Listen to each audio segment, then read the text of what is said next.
अब दौड़ कर गया और नारायण के चरणों को पकड़कर कहा, नाथ आप क्यों आए हो ये तो बताओ। भगवान ने कहा, आपको मालूम नहीं, मैं लक्ष्मी को लेने आया हूं, पर लक्ष्मी को तो मैं अपने यहां रखना चाहता हूं नाथ, मैं इसको छोड़ नहीं सकता।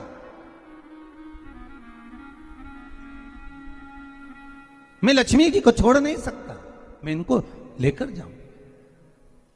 किसान रोने लगा। तब भगवान नारायण ने धनतेरस की पूजन का महत्व समझाया। तब भगवान ने धनतेरस की पूजन का महत्व समझाया। सुनो किसान, मृत्यु लोक में रहने वाला मानव अगर धनवंतरी की पूजन करता है, धनतेरस के दिन कार्तिक महीने में पड़ने वाली सुंदर त्रयोदशी तिथि को जो धनवंतरी की पूजन करेगा, उसके घर से लक्ष्मी कभी बाहर नहीं जाएगी। नारायण जैसे बोले तो किसान तुरंत प्रसन्न हो गया। प्रभु प्रभु आप मुझे वो उपाय, आप मुझे वो पूजा का प्रयोग, आप मुझे वो महत्व उस धनवंतरी पूजन का, उस धनतेरस की पूजन का बता दीजिए, जिससे मेरा कल्याण हो जाए, जिससे मेरा उद्धार हो। भगवान विष्णु बोले, किसान सुनो, ये धनवंतरी मेरा ही एक अंश होता है। जैसे मेरे हाथ में शंख चक्र गदा पद्म सब धारण करा हुआ हूं, उसी तरह धनवंतरी का स्वरूप का यदि आप दर्शन करेंगे, आप धनवंतरी के चित्र का अगर दर्शन करेंगे, तो एक हाथ में उनके भी चक्र है, एक हाथ में उनके शंख है, एक हाथ में उनके औषधि है, एक हाथ में उन्हें अमृत का कलश है, और भगवान स्वयं नारायण का अंश प्रकट हो रहा है। बोल धनवंतरी भगवान की, धनवंतरी भगवान की। कहते हैं धनवंतरी भगवान का प्रागट्य जब हुआ था, तो भगवान शंकर ने धनवंतरी देव को देखकर कहा, वाह रे प्रभु वाह, क्या सुंदर स्वरूप धारण कर कर आए हो प्रभु। जब मेरे लिए विष लेकर आए थे तब एक आनंद दूसरा था, पर आज अमृत लेकर आए हो, उसका आनंद दूसरा है। बहुत अलग अलग बातें महाराज जी। शिव महापुराण की कथा कहती है, दो तरह की वाणी होती है, एक में आपने क्रोध कर दिया, अपशब्द कह दिया, ताना दे दिया, गालियां दे दी, और एक शब्द अमृत का मीठा बोल दिए, प्रेम की वाणी बोल दी, उसका एक आनंद दूसरा है, उसका एक संबोधन दूसरा है। एक विष लेकर आ रहा है, एक अमृत लेकर आ रहा है। शिव जी कहते हैं जो अमृत लेकर आ रहा है उसका आनंद ही दूसरा है, उसके चेहरे की चमक ही दूसरी है। भगवान विष्णु कहते हैं, सुनो किसान, मैं आपको धनवंतरी पूजन का विधान बताता हूं। भगवान कहते हैं, किसान सुंदर कृष्ण पक्ष की त्रयोदशी को कार्तिक के महीने में धनवंतरी देव का पूजन, धनतेरस का पूजन माना जाता है। सुनो किसान, एक सुंदर भूमि पर देसी गाय का गोबर से लीपन कर कर, अगर गाय का गोबर ना मिले, सुंदर जल से लीपन कर कर, वहां एक सुंदर चौक को पूर कर, आप सभी को ज्ञात होगा कि चौक पूरने में रंगोली का प्रयोग नहीं होता। आप लोगों को मालूम होगा, चौक पूरने में आटा और हल्दी का प्रयोग होता है। काय का प्रयोग होता है? आटे और हल्दी का प्रयोग। आटे हल्दी का प्रयोग क्यों होता है?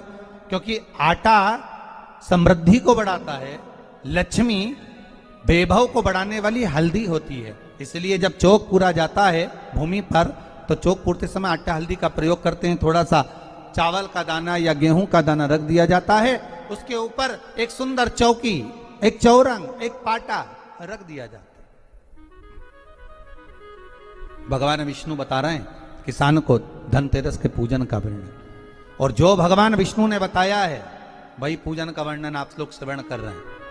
आज धनतेरस है, आज धनतेरस का प्रयोग कर पूजन करें, और शिव महापुराण के इस भाव को, विष्णु पुराण के इस भाव को, स्कंद पुराण के इस भाव को आप धारण करें, और जो विधान भगवान विष्णु बता रहे हैं उसके हिसाब से, उसके अनुसार आप लक्ष्मी का पूजन, धनतेरस का पूजन करें।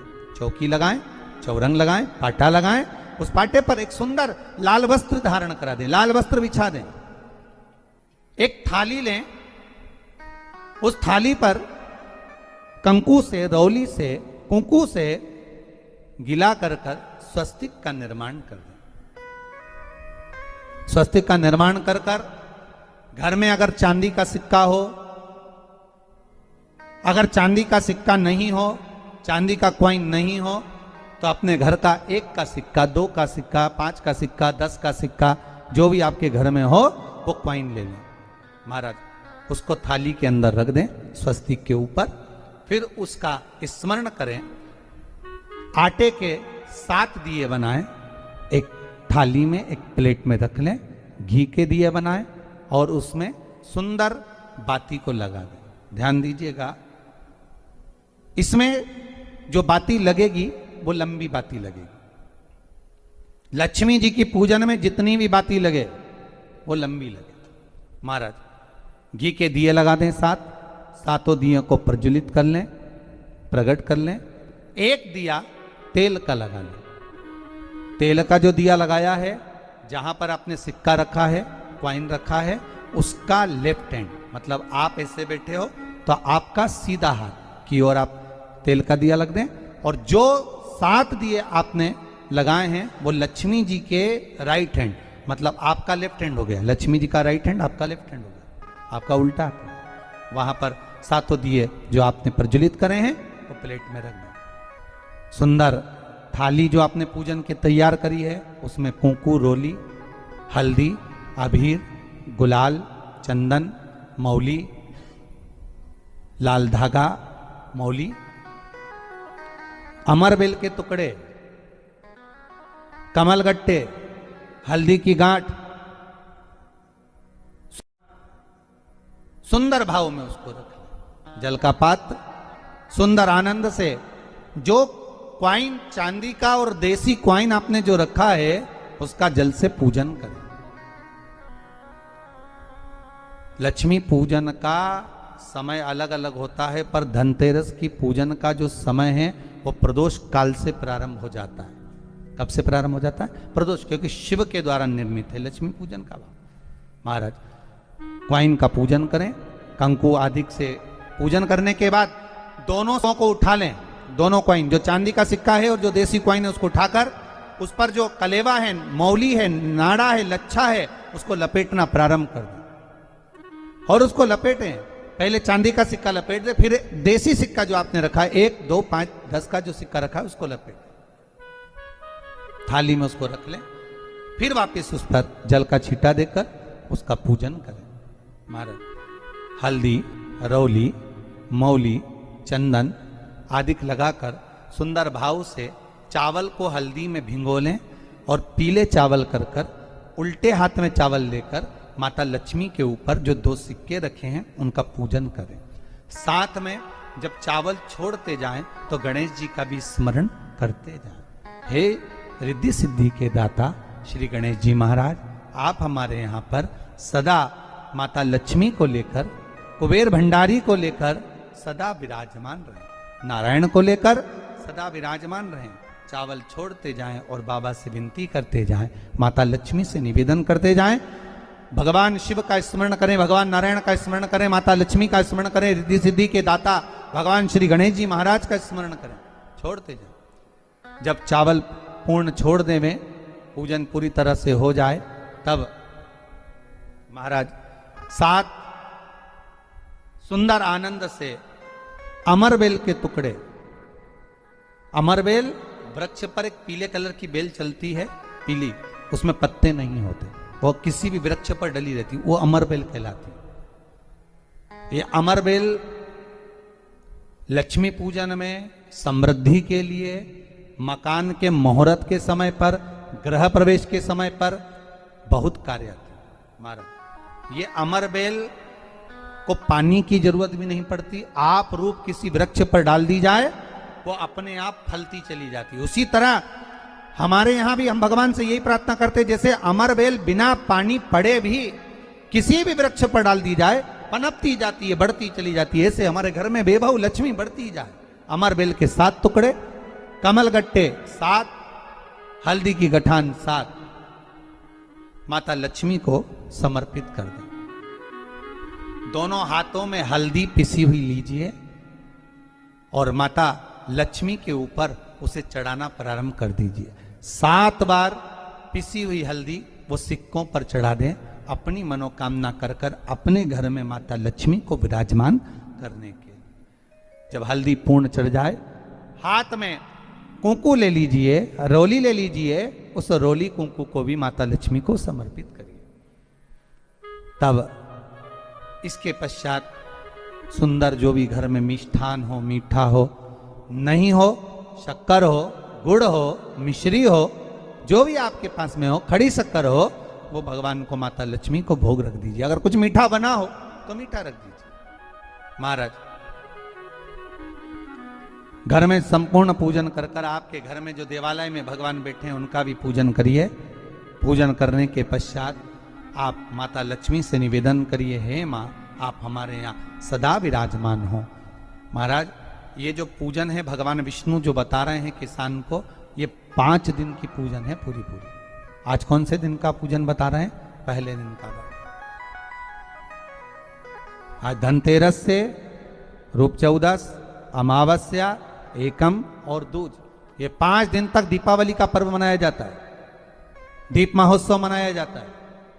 पूजन करने के बाद जो 7 दिए आपने प्लेट में रखे हैं, थाली में रखे हैं पूजन के लिए, घी के उन 7 दियों से माता लक्ष्मी की आरती उतारिए। उन 7 दियों से माता लक्ष्मी का पूजन करिए। माता लक्ष्मी से विनती करिए, मां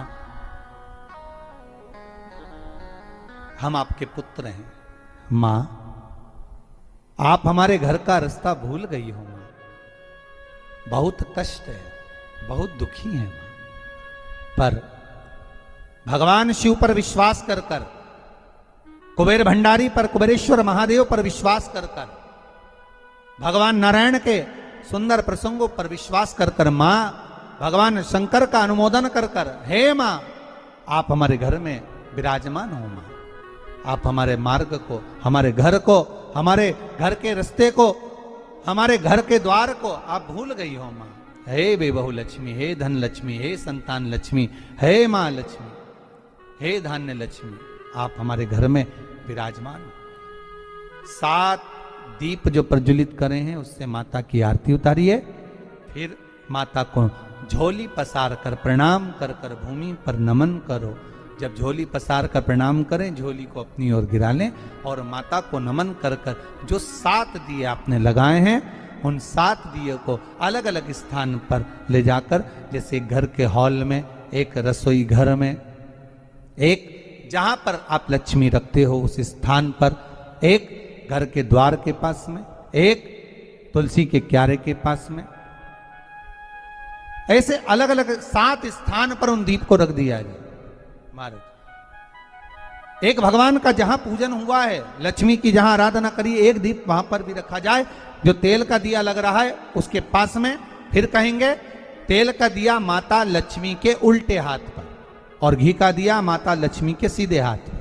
मतलब जो सिक्के आपने रखे हैं उस सिक्के का उल्टा हाथ तेल का, मतलब आपका सीधा हाथ होगा जहां तेल का दिया रखाएगा, और जहां आपका उल्टा हाथ होगा जहां पर घी का दिया लगाएगा, वहां माता जी का सीधा हो गया, आपका उल्टा हो।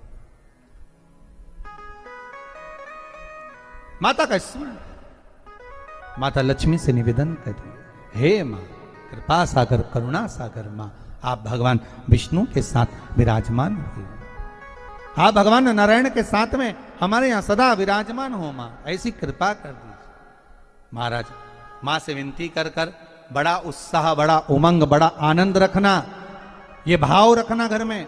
भगवान विष्णु कहते हैं किसान से, हे किसान आपने अगर धनवंतरी की पूजन करी है, धनतेरस की पूजन करी है, कोई वस्तु, कोई सामग्री अगर आप लेकर आए हो, कोई पात्र लेकर आए हो, कोई तांबे का पात्र लाए हो, जो भी वस्तु आप नहीं लेकर आए हो उसका भी पूजन उसी दिन कर लेना चाहिए।